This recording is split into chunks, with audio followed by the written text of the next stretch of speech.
Mark Whitby is a director of engineers Whitby Wood. For much of his career, he ran Whitby Bird, which was sold to Ramboll in 2009. So perhaps, Mark, you could start by briefly describing to me the trajectory of your very eminent career. My father had been an architect, and he really pushed me away from architecture, which would have been a nice place to be, but would have been a different career.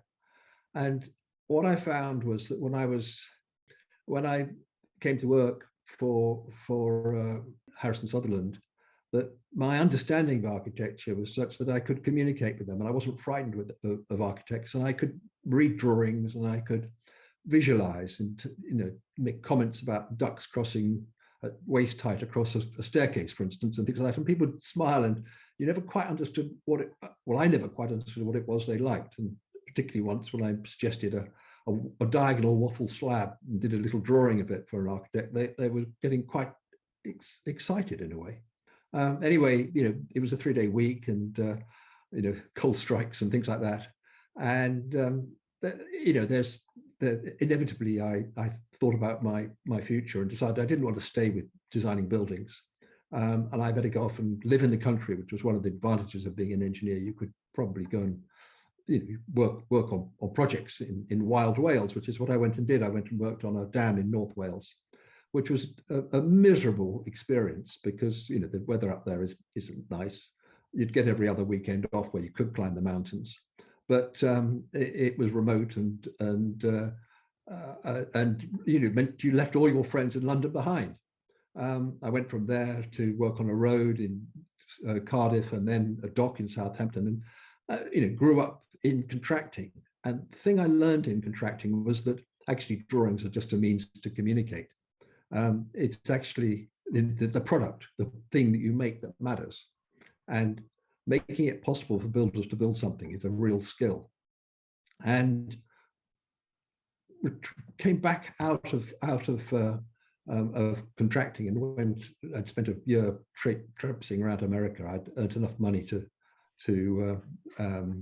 basically become a little bit of a hippie, a late hippie, and really had a great time in America, visiting a lot of the sort of architectural wonders like SOM's work in Chicago and particularly on the West Coast, and Mies's Illinois Institute of Technology. And coming back from there, I got offered a job almost the moment I'd landed with Alan Baxter, who was one of the associates at Harrison Sutherland. Joined him and was working on the design for a sports hall, and did a drawing of a building which was not unlike Mies's building in Chicago, with an external portal frame. And he wrapped my knuckles, literally, not quite, but it felt like he'd wrapped my knuckles with a ruler and said, "We're not a Bureau Happold here." At which point my ears shot up, and I went and asked a colleague, Bureau Happold, I'd met Ted, and 6 weeks later I was working for Bureau Happold in Bath. Mm-hmm. And had a great time, except they were fresh. I was the first non-O'Barrett person to join Bureau Happold. They were all, maybe 15 people by that time. And I used to be able to negotiate on projects with O'Barrett's, and I used to be able to go into O'Barrett's offices without getting spat at, sort of thing, as they'd all left under sort of a cloud, you might put it.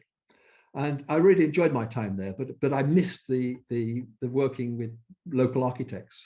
And I'd subscribed to the AJ and the AR, saw that Tony Hunt was doing quite well sometimes to get 3 or 4 projects in there in one go, and casually wrote him a letter suggesting that, were there any opportunities? And next thing I knew, I was working with Tony, and built the Batira building, and also a building, the Halley 5 or 6, I think it's called, Halley 6, which was the British Antarctic Survey Base in Antarctica, which was a timber building of all things. It's a 12-meter diameter, maybe 9-meter diameter structure which circular tube, which got buried in the snow with a 2-story building built inside it.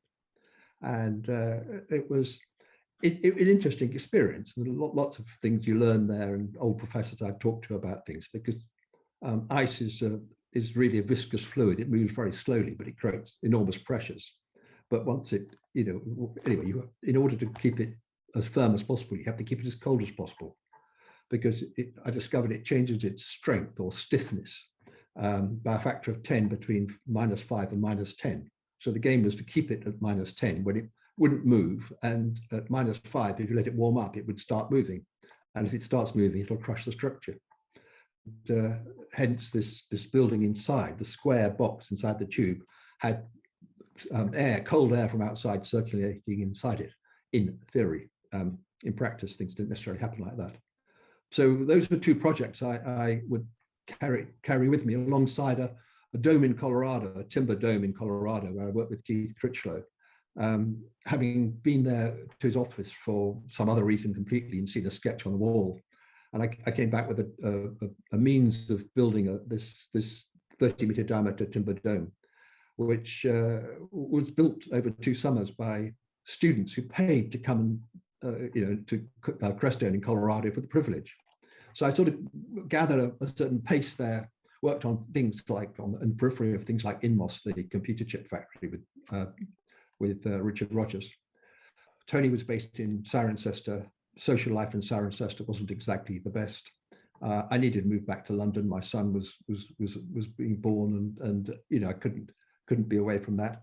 And I was going to open an office with Tony in London, but there was some thought that I might run away with the practice.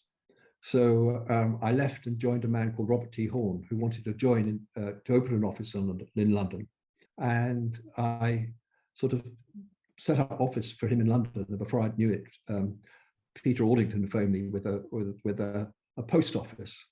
Not Peter, but actually one of his colleagues, Paul Collins. And the next thing I knew, I had this sorting office, a pretty huge job. And so I've never ever stopped working with Aldington, Craig and Collins all my life. I've always enjoyed working with them. They have a beautiful style and a way of working. And whilst Peter's retired now, Paul is only just active, but it's good to have those relationships. Eventually set up on my own, and that was 1983. So I'm 33. I've got a little bit of a reputation through having done some nice things, and people like Benson, Forsyth have come to me. So there's a sort of growing group of architects who I'm working quite closely with on small projects and large projects. And one of the projects which I think it was quite notable was the competition for Brecon House, where Michael realized that everybody else, Outram and Rogers and others, were all working with Arabs. So he asked me if I'd do the engineering, structural engineering design. Arabs stayed on the services engineering side of it. And we won that competition and continued to work on it after that, whilst Financial Times negotiated a sale to Obayashi. And it was, that was a fantastic project. Unfortunately, as soon as Obayashi bought the project, Arabs announced they didn't do structures and services separately. And there was a little competition, fee competition and others but we didn't get it. It would have been far too big for us at the time. But it was a wonderful sort of introduction to that sort of world. And, we were successful, business grew. And we developed a sort of way of working, which was migrated in a way. I mean, we worked very successfully with architects, but equally we developed a reputation for being good at working with clients. And when you work for people like Grosvenor or Stanhope or Lansec, whoever it is, as far as the engineers are concerned, they often choose different architects depending on the location and the planners and various things like that. But they have a smaller stable of engineers they work with, and when they have confidence in you, as let's say Grosvenor did, they just come back to you all the time. We were, once we started working with Grosvenor, we never stopped. We always had projects with them, and it was a great relationship. We did their own offices, for instance, but it was a wonderful experience. And you were bringing a discipline then to the architecture and engineering discipline, which was about how things could get built and put together, and how that informed the architecture. So then, why did you sell it? Well, I mean, the worst thing I ever did for myself, from my own point of view, was to sell the business. But we were 700 people, and my job had become much more about laying the table at the beginning, and quite often tidying up at the end. And I loved design, and it was very hard to be able to have enough time to spend on the design. And I wanted to go back into design. And we didn't really have that second generation below us. We had a fantastic third generation. And also clients of mine, one in particular, was selling everything, a developer client, and had really worked out that things weren't going to last forever. You know, I did the best thing for everybody else by selling the business. There's no question about it. We created 10 millionaires. They've all gone on to continue their careers very successfully. No, it was a great move. When we sold on the actual deal, it wasn't 2009 that we sold, it was 787.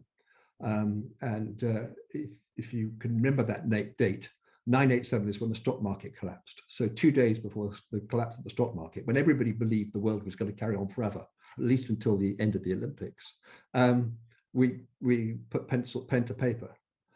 So why was it such a bad idea from your point of view? Well, it's like selling your baby. Yeah, literally. They don't want you around after they've bought you.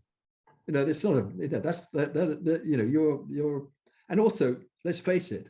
I mean, when I went to see them, they said, "Why do you want to sell?" And I said, "Well, you're like this." There were lots of little jobs. Interestingly, Ramboll have a lot of quite close relationships with local authorities and do a lot of, in a way, piecework for them. Great turnover and things like that. And we were large projects and things like the BBC and the Tate, big projects taking maybe sometimes 4 or 5 years to happen. And I said, we're like that,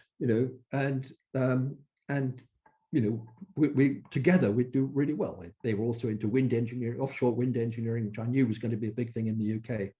And good time. And I also said, good times won't last forever. And that amalgam would have made sense. Whitby Bird would have survived what happened in 2009, but we would have been decimated. So you're now set up in a new company? Well, we've been going 6 years. We're 110 people in total.